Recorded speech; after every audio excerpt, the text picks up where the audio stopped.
안녕하세요. 올해로 20대의 마지막을 보내게 된 직장인 여자입니다. 어른들 말 들어서 나쁠 게 없다고들 하는데 사실 저는 여태껏 그 말이 틀린 말이라고 생각했어요. 워낙에 시대가 빠르게 바뀌는 요즘이잖아요. 어른들 눈은 틀리는 법이 없다는 그 말이 저는 그저 말 좀 잘 들으라고 만든 그런 소리라고 생각했어요. 과거에 정체되어 있는 고리타분한 사고방식이라고 생각했죠. 그런데 이번 일로 제 생각이 짧았다는 걸 뼈저리게 깨달았습니다. 제가 대학 졸업을 앞두고 인턴으로 일을 잠깐 한 적이 있어요. 남편은 그때 처음 알게 되었습니다.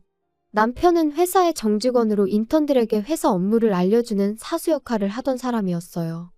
자상한 성격과 재테크에 대한 해박한 지식으로 사회초년생 중에 초년생인 동료 인턴 직원들한테 인망이 두텁고 인기가 많았어요.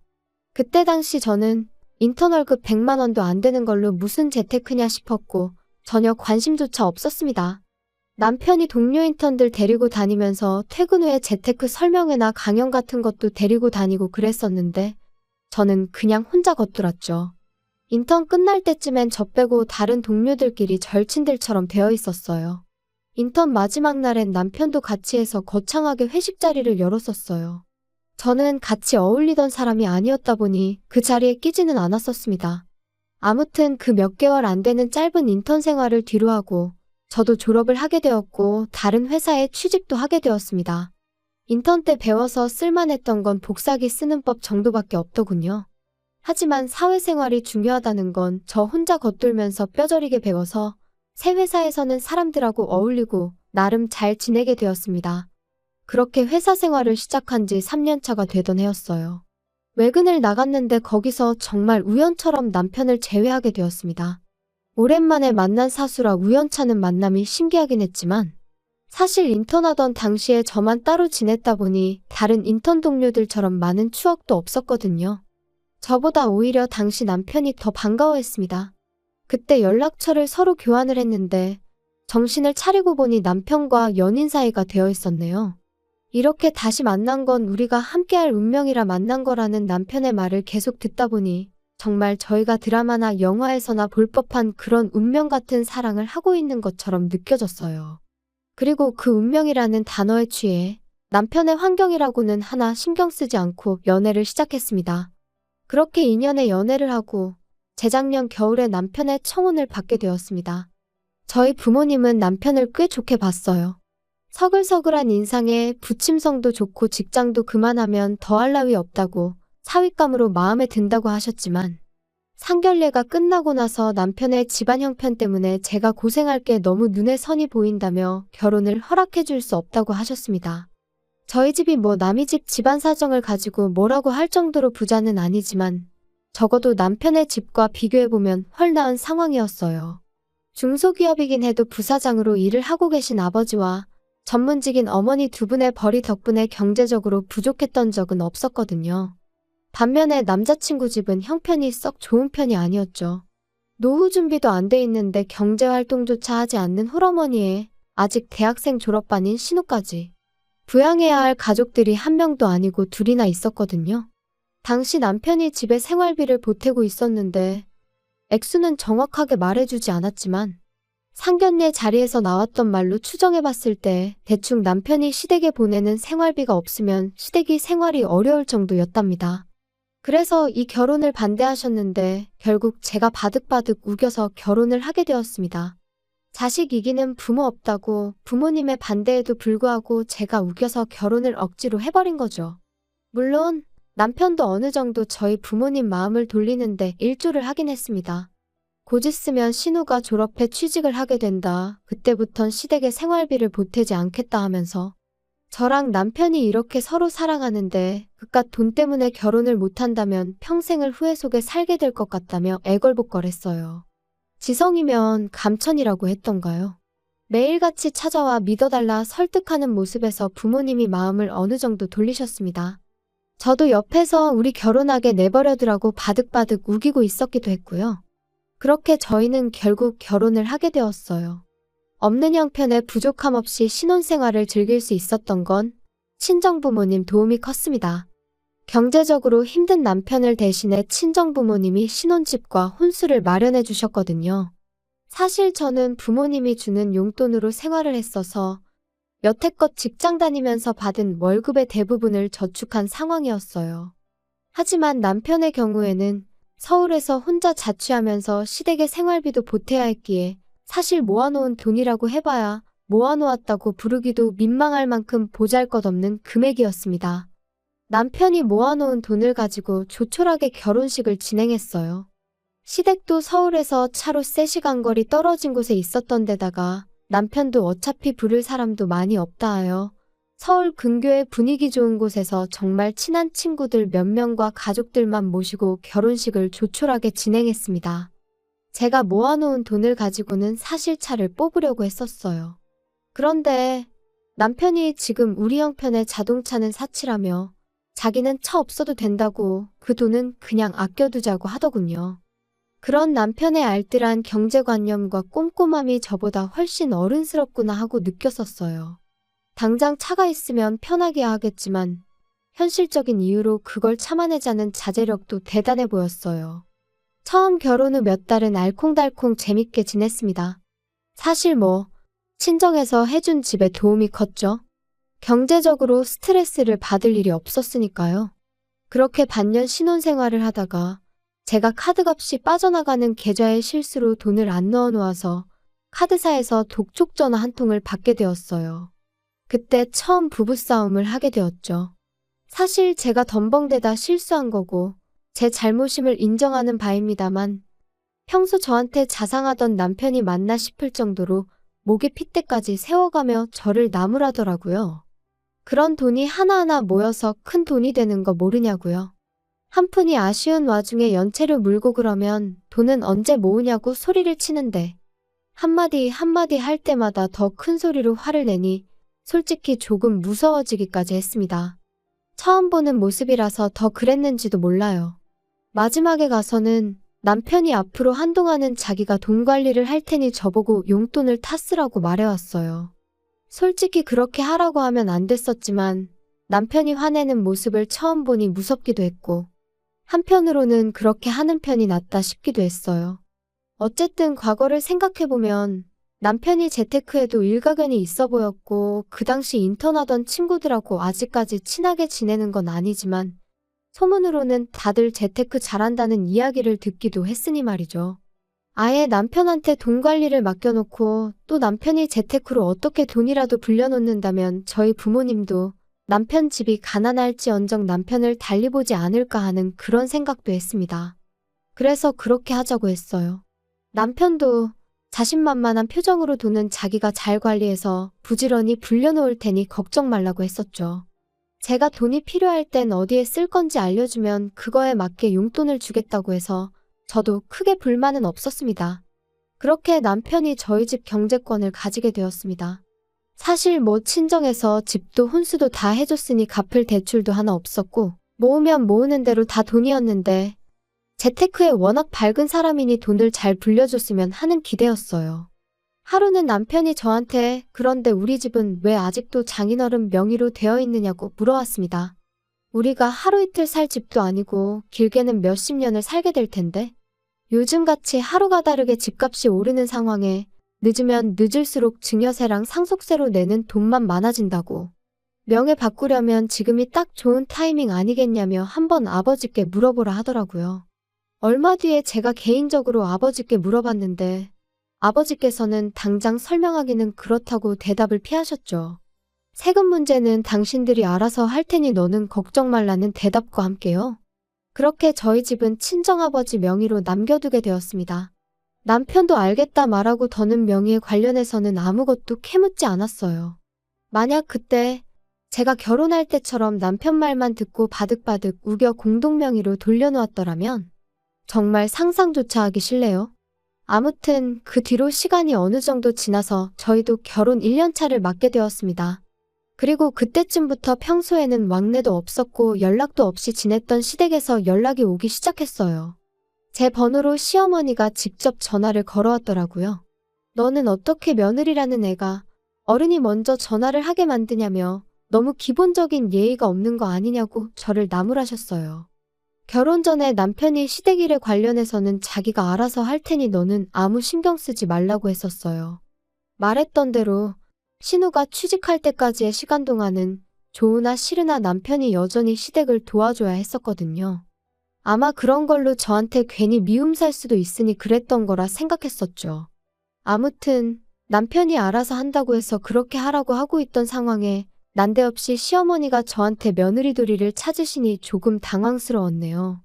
지금 다시 생각해보니 아마 시어머니가 저를 휘어잡아서 남편 모르게 저한테서 뭐 하나라도 개인적으로 빼먹을 계획이 있었던 게 아닌가 싶어요. 아무튼 그때는 남편이 아무리 알아서 하겠다고 했었어도 진짜로 전화 한 통 안 드리고 가만히 있었던 내 잘못이 아예 없는 건 아니겠구나 생각했고 시어머니에게 곧바로 죄송하다고 제 생각이 짧았다고 사과를 드렸습니다. 그리고 빠른 시일 내에 시댁에 직접 내려가서 인사도 드리겠다 했어요. 그리고 그날 저녁 남편한테 어머님한테서 연락이 왔었다는 사실을 말해줬죠. 곧 날 잡아서 시댁에도 한번 내려가 보자고도 했고요. 어머님이 말은 안 해도 많이 서운해하시는 것 같다고요. 남편은 뭘 시댁까지 가냐며 내키지 않는다는 티를 팍팍 냈는데 내가 벌써 어머님께 간다고 말씀을 드렸는데 어떻게 이제 와서 안 간다고 말을 바꾸겠냐고 정가기 싫다면 나 혼자라도 다녀오겠다고 했죠. 결국 몇 주 지나지 않아서 남편과 시댁에 다녀오게 되었어요. 교통편이 마땅치 않아서 친정어머니 차를 빌려서 다녀왔어요. 그런데 시댁에 들어가니 결혼 전에 처음 인사드리려고 방문했었을 때랑 집 분위기가 사뭇 다르더라고요. 도배랑 장판도 새로 싹 되어 있고 분명히 처음 샀을 땐 흰색이었을 텐데 몇십 년의 세월을 썼는지 색이 누렇게 떠버렸던 냉장고도 최신 양문형 냉장고로 바뀌어 있었어요. 어디 그뿐이겠나요? 거실만 봐도 삐까번쩍한 가죽 소파에 TV도 최신형으로 바뀌어 있었고요. 그 좁은 집에다가 최신형 가전을 아주 종류별로 꽉꽉 채워 넣어 놓았더라고요.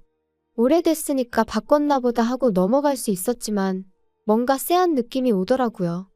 친정에서 신혼집 혼수를 해주셨는데 저희 친정어머니 입김 때문에 제가 원하던 걸로 맞추지 못하고 가전가구 대부분을 가성비 브랜드 위주로 맞춰야 했어요. 저는 갖고 싶던 모델이 따로 있었기에 그게 참 불만이었는데 그때 제가 골라놓았던 저희가 지금 쓰는 것보다 훨씬 상위 모델인 가전가구들이 시댁에 있는 것부터가 위화감이 들었죠.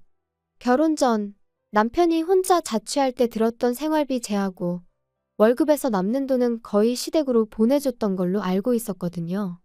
그때도 형편이 어려워서 쓰레기장에서나 볼 법한 구형 가전제품을 쓰고 있던 시댁이었는데 결혼하고 나서 보내던 생활비마저 일부 줄여버렸으니 오래돼서 바꿨다고 하기엔 견적이 택도 없는 금액이었거든요. 한참 그 위화감 때문에 머릿속에 생각이 많아지는데 밖에 나갔던 신우가 돌아오면서 그 의심이 더 커지게 되었습니다. 신우이가 요즘 없어서 못 산다는 1,000만 원짜리 명품 가방을 들고 들어왔으니까요.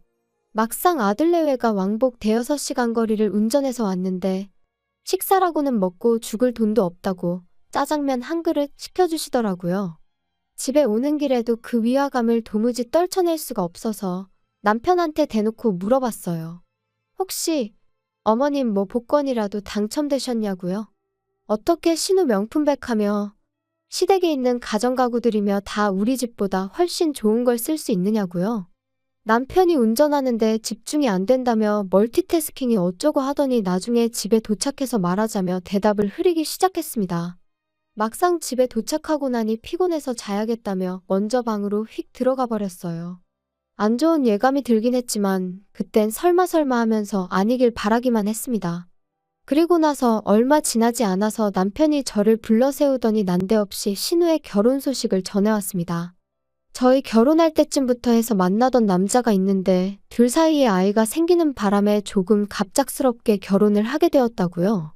남편도 이 사실을 얼마 전에 알게 되었다고 그동안은 전혀 몰랐다고 하더라고요.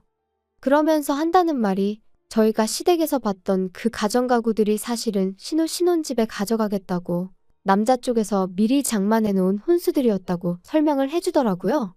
저를 뭐 세상 물정 모르는 정신 빠진 사람으로 봤던 걸까요? 물어보지도 않은 걸 알아서 술술 뱉어내는데 그 말이 앞뒤도 하나 맞지 않는 데다가 가당치도 않아서 믿어줄래야 믿어줄 수가 없었어요. 갑자기 아이가 생겨서 결혼하는 거면 그 전까지는 결혼 이야기는 없었다는 소리잖아요?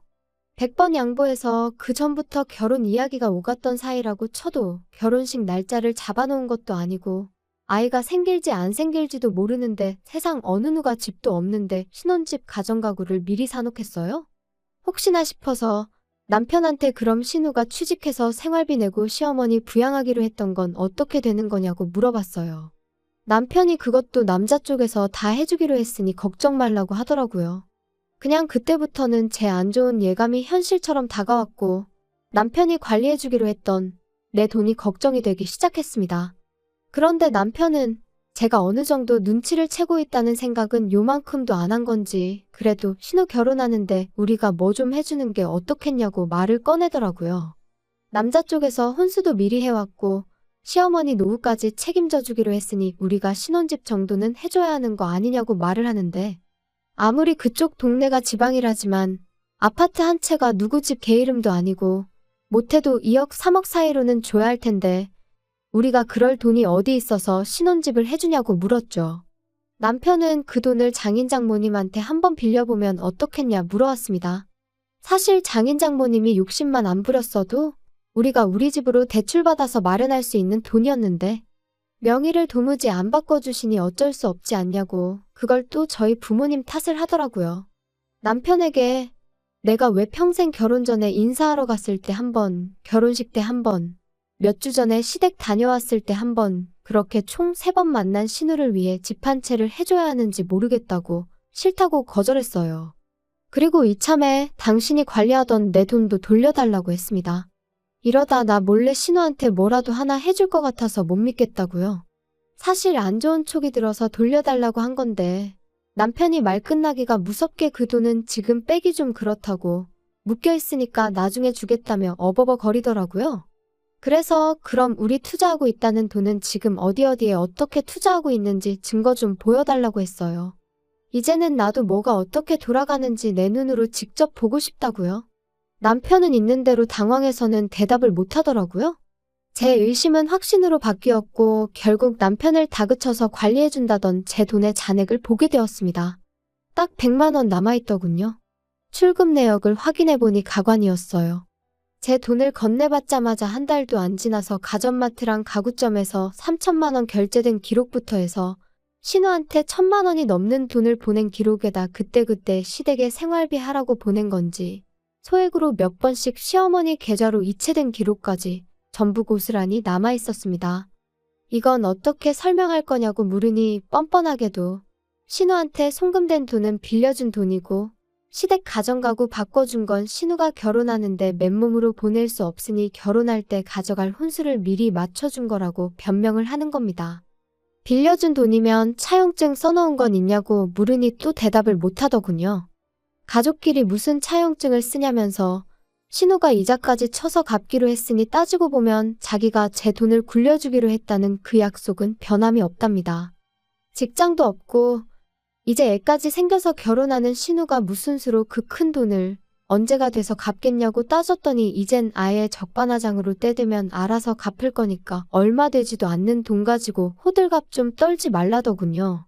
시집와서 한 가족이 되었으면 가족을 돌아볼 줄 알아야지. 다른 사람도 아니고 내 동생이 결혼하는데 맨몸으로 시집 보내서 그 집에서 식모노를 타면서 사는 꼴을 어떻게 보냐고 따지는데 너는 뭐 장가올 때 땡전 한 푼이라도 들고 왔냐고. 네 말대로면 너는 우리 집에서 머슴 대접 받으며 결혼 생활하는데 머슴 자식이 주인님 모르게 주인집 아가씨 재산을 털어먹은 것도 모자라. 이젠 믿어준 사람을 속여서 주인집 돈까지 털어먹으려 개수작을 부리고 있냐고 한마디 했어요. 남편은 저한테 말 다 했냐며 그깟 돈 얼마 더 있다고 사람이 우습게 보이냐고 돈 많은 거 유세 부리냐고 개거품을 물더라고요. 우리는 운명이 맺어준 인연이라던 그 사람, 결혼을 반대하는 우리 부모님께 믿어달라고 매일같이 찾아와 저를 행복하게 해주겠다던 그 사람이 진짜 맞는 건가? 돈 얼마 때문에 사람이 저렇게 변할 수가 있나? 돈이란 게 참 무섭구나 싶었습니다. 부모님 반대에도 불구하고 제가 아득바득 우겨서 한 결혼이었기에 더더욱 행복하게 잘 살고 싶은 마음뿐이었는데 이 사람은 제 돈 얼마, 자기 가족들 책임져야겠다는 그 알량한 장남 자존심에 모든 걸 박살내버렸네요. 정말 마음 아프고 죄송했지만 믿고 의지할 건 부모님밖에 없었습니다. 저는 바로 친정으로 향했어요. 자초지종을 들은 부모님께서는 그렇게 될 줄 알고 처음부터 진명이도 안 바꿔줬던 거라며 다 해결해 줄 테니 걱정 말라고 하시더라고요. 바로 전문직인 어머니 인맥으로 이쪽 방면에서 유명한 변호사를 선임하셨고 남편에게 바로 퇴거 명령 그리고 제 돈에 대한 내용 증명과 이혼 서류까지 같이 보냈습니다. 남편은 처음에는 돈만 갚으면 이혼은 안 해도 되는 거 아니냐며 발악을 했지만 소송까지 가면 위자료까지 뱉어내야 한다는 말에 금세 꼬리를 내리고 이혼 서류에 사인을 했어요. 어차피 맨몸으로 온 남편, 내쫓을 때도 맨몸으로 쫓아내버리면 되는 거였으니 이혼 자체는 어려울 게 없었죠. 다만 남편이 가져간 제 돈은 남편이 직접 저한테 갚아야 했습니다. 이자까지 포함해서 말이죠. 그 와중에 조금이라도 돈을 마련해보겠다고 시댁에 바꿔준 가전도 신우한테 줬던 명품 가방을 중고로라도 팔아보려고 했었나 봐요. 그런데 정작 내 돈까지 빼돌려가며 퍼주던 가족들은 남편의 편이 되어주지 않았습니다. 시어머니는 물론이고 신우까지 왜 우리 물건을 팔아서 오빠 빚을 갚아주냐며 남편을 외면해버렸던 거예요. 결국 당장 돈을 마련할 수 없었던 남편은 잘 다니고 있던 회사에 희망퇴직 신청을 해서 퇴직금에 얼마 더 얹어준 위로금을 합쳐서 저한테 돈을 갚았습니다. 신우 결혼도 일찍이 저희가 이혼 서류를 주고받는 과정에서 벌써 파토가 났다고 하더라고요. 남자 쪽에다가 집을 해간다는 조건으로 신우가 먼저 결혼을 하자고 했던 거였고 그러면서 결혼 전제로 쭉 만남을 이어오다가 아이까지 생기게 되었는데 해온다던 집은 물론이고 땡전 한 푼 없어서 혼수도 못 해간다고 나오니 남자 쪽에서 사기 결혼 당할 뻔했다며 신우를 손절했다고 하더라고요. 남편이 저와 결혼하면서 처음부터 저희 집 돈을 있는 대로 뜯어갈 계획을 세웠다는 게 더 소름이 돋네요. 30도 안 된 나이에 이혼녀 딱지를 달게 되었지만 그래도 남편과 시댁 식구들이 합당한 벌을 받았다는 걸 위안 삼으려고 합니다. 결국 모든 건 운명처럼 만나 결혼까지 하게 되었다는 저한테 밥 한 끼 먹여주지도 않을 그 상황에 취해서 부모님께서 하지 말라던 결혼을 아득바득 우겨서 해버린 제 잘못이라고 생각합니다. 그 또한 부모님 말씀을 귀담아 듣지 않았던 제가 받는 벌이라고 생각하고 있습니다. 적어도 앞으로 무슨 일을 결정함에 있어서 부모님 하는 말은 무조건 들어야겠네요.